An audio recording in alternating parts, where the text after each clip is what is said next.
Japanese পদ্ধতিতে মাত্র 1 বছরে কিভাবে 70,000 টাকা জমাতে পারবেন সেটাই আমি আজকের ভিডিওতে শেয়ার করব।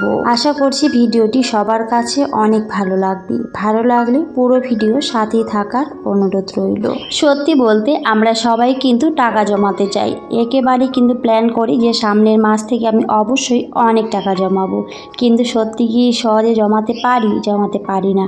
যদিও টাকা জমিয়ে রাখি, হয়তো কোনো না কোনোভাবে সেই টাকাটা খরচ হয়ে যায়। তবে টাকা জমানোর আগ্রহটা অবশ্যই আমাদের রাখতে হবে। তবে সবার আগে আমাদের এই প্ল্যানটা করতে হবে যে আমরা আগে টাকা জমাবো। আমাদের অনেকেরই ইনকাম কিন্তু বেশি হয় না, আর টাকা জমানোর জন্য কিন্তু ইনকামের এই পরিমাণটা একেবারেই বড় কথা নয়।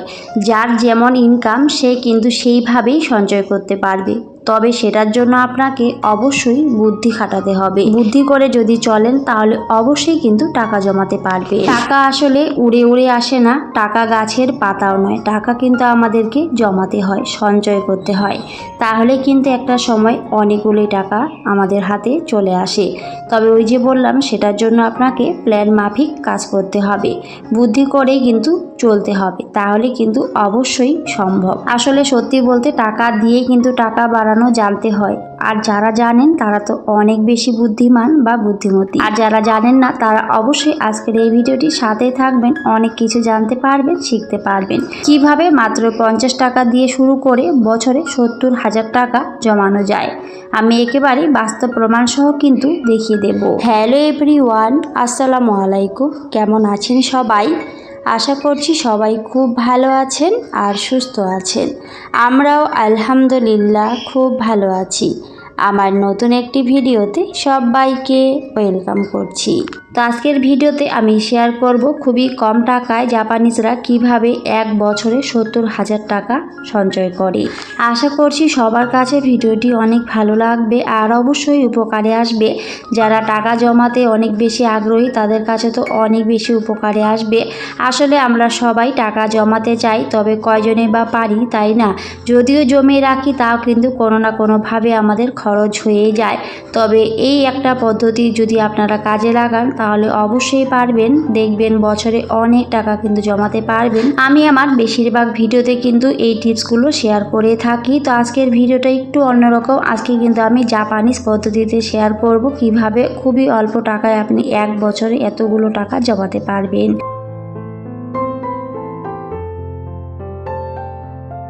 সত্যি বলতে আমাদের সবারই কিন্তু টাকা জমানোর একটা আগ্রহ থাকে, তবে আমরা অনেকেই কিন্তু পারি না। তবে যখন আমরা অল্প অল্প করে টাকা জমি অনেকগুলো টাকা হয়ে যায়, তখন কিন্তু আমাদের মনটা একেবারে আনন্দে ভরে যায়। সত্যি অনেক ভালো লাগে। যারা অলরেডি এই কাজটা শুরু করে দিয়েছেন, অল্প অল্প করে সঞ্চয় করতে শুরু করেছেন আর একটা সময় অনেকগুলো পেয়েও গেছেন, তারা কিন্তু এটা খুব ভালো করে জানবে, ভালো করে বুঝবে যে সত্যি টাকা জমানো যে কি একটা আনন্দ, সেটা কিন্তু বলে প্রকাশ করা যায় না। অনেক বেশি ভালো লাগে যখন হাতে অনেকগুলো টাকা একবারে হয়ে যায়। সত্যি বলতে ছোট ছোট সঞ্চয় কিন্তু জীবনে অনেক বড় কিছু এনে দেয়, আর এটা কিন্তু আমরা সবাই জানি।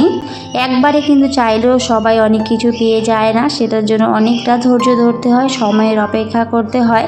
যারা ধৈর্য ধরে চলতে পারে, সময়ের অপেক্ষা করতে পারে আর অবশ্যই পরিশ্রম করতে পারে, বুদ্ধি দিয়ে চলতে পারে, তারাই কিন্তু জীবনে অবশ্যই সফলতা অর্জন করতে পারে, তাও আবার খুবই অল্প সময়ে। তো সেই জন্য আমাদের সবার উচিত এই ছোট ছোট টিপসগুলো মেনে চলা। তো যারা এখনো পর্যন্ত এগুলো শুরু করেননি তারা চাইলে কিন্তু অবশ্যই ছোট ছোট সঞ্চয় দিয়ে শুরু করতে পারেন।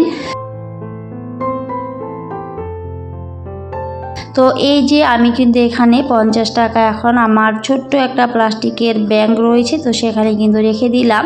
এখানে কিন্তু আমি প্রায় জমিয়ে রাখি। তো আমার রেগুলার ভিউয়ার্সরা অনেকেই জানে আমি কিন্তু এখানে টাকা জমিয়ে রাখি।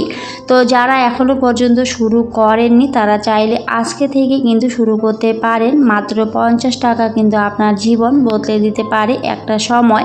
আসলে আমরা অনেকেই ভাবি 50 টাকা দিয়ে আবার কি হবে, এই ছোট্ট একটা সঞ্চয় কিন্তু আপনার জীবনে অনেক বড় কিছু করতে পারে একটা সময়।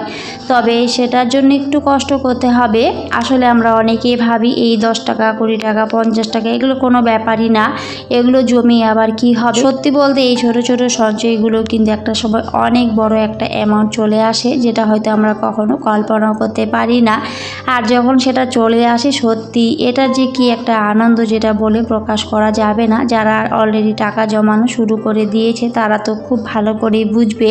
আর যারা যারা এখনো পর্যন্ত টাকা জমানো শুরু করেননি তারা অবশ্যই কিন্তু শুরু করে দিন। সত্যি বলতে জাপানিজরা এত কেন উন্নত জানেন? তারা এই ছোট ছোট টিপসগুলি কিন্তু মেনে চলে। বিশেষ করে জাপানিজ মহিলারা কিন্তু অনেক বেশি বুদ্ধিমতী। তারা যখনই বেতন পায় তখনই সব সময় চেষ্টা করে সেখান থেকে অবশ্যই 30% টাকা আলাদাভাবে জমিয়ে রাখার। আর সেটা কিন্তু তারা কখনোই সহজে খরচ করে না।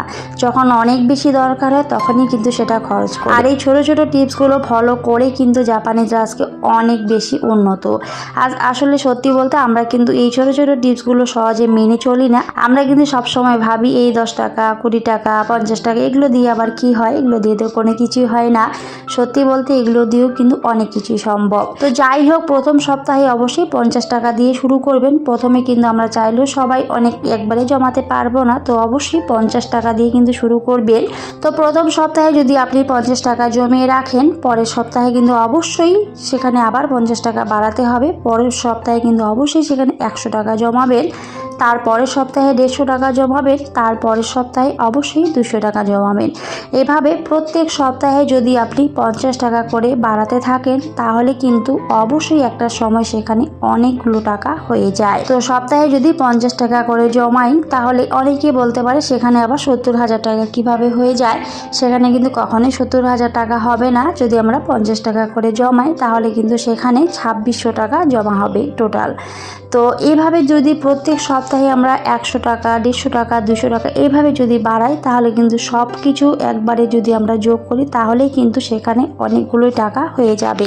আর এই সব কিছু মিলিয়ে কিন্তু সেখানে এক বছরে 68,900 টাকা জমা হয়েছে। কম বেশি কিন্তু 70,000 টাকাই জমা হয়েছে। তো সেজন্য আমি ভিডিওতে বলেছি এক বছরে কিভাবে 70,000 টাকা জমানো সম্ভব মাত্র 50 টাকা করে শুরু করে। তো ওই যে বললাম প্রথম সপ্তাহে কিন্তু অবশ্যই 50 টাকা দিয়ে শুরু করতে হবে।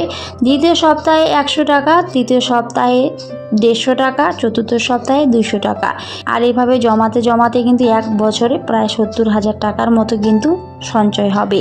প্রত্যেক সপ্তাহে টাকা যোগ করে যখন দেখবেন যে এক বছরে 68,900 টাকা জমা হয়েছে, অলমোস্ট 70,000 টাকার মতো, তখন এই সহজ একটি উপায় মেনে যে এতগুলো টাকা জমা হয়েছে সত্যি তখন অনেক বেশি আনন্দ হবে। আর এই বছর শেষে যখন 70,000 টাকা জমাতে পারবেন আর 70,000 টাকা দিয়ে কিন্তু অনেক কিছু করতে পারবেন। আর এই ছোট্ট একটু সঞ্চয় দিয়ে যদি বছরে 70,000 টাকা হাতে আসে সত্যি কার না আনন্দ হয়। আর তখন কিন্তু চাইলে আমরা আমাদের শখের জিনিসগুলো বা প্রয়োজনীয় জিনিসগুলো অনায়াসেই কিনতে পারি। আর এখন যে পরিমাণে জিনিসপত্রের দাম, অল্প টাকায় কিন্তু কোনো কিছুই পাওয়া যায় না। আর এইভাবে একবারে যদি বছরে 70,000 টাকা জমানো যায় তাহলে কিন্তু অনেক জিনিস আমরা অনায়াসেই কিনতে পারবো।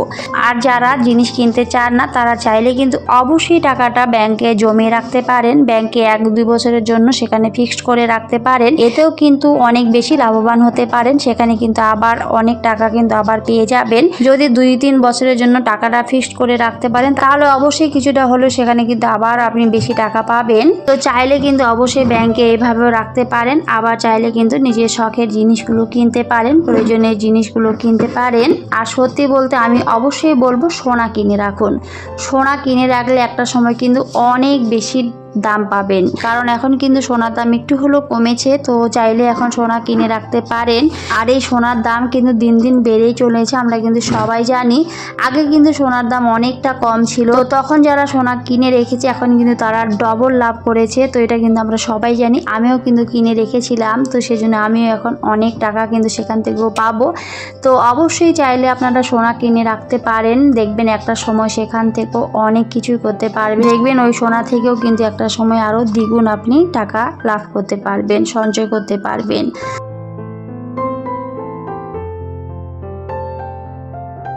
তো যাই হোক, অনেক কথা বলেছি।